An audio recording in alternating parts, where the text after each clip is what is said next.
نبی پاک علیہ السلام نے فرمایا، یہ ابو داؤد شریف کی حدیث ہے، فرمایا جو بندہ کہے نا رضیت باللہ ربا،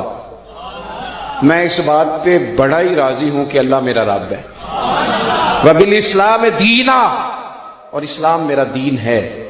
وبسیدنا و مولانا محمد نبی و رسولا،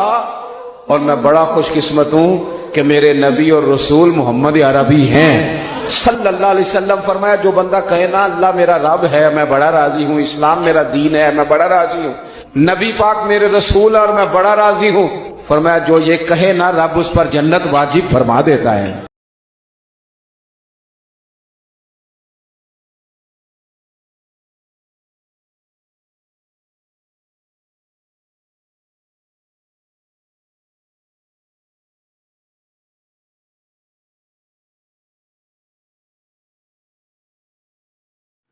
بسم اللہ الرحمن الرحیم، لا الہ الا اللہ محمد رسول اللہ صلی اللہ علیہ وسلم۔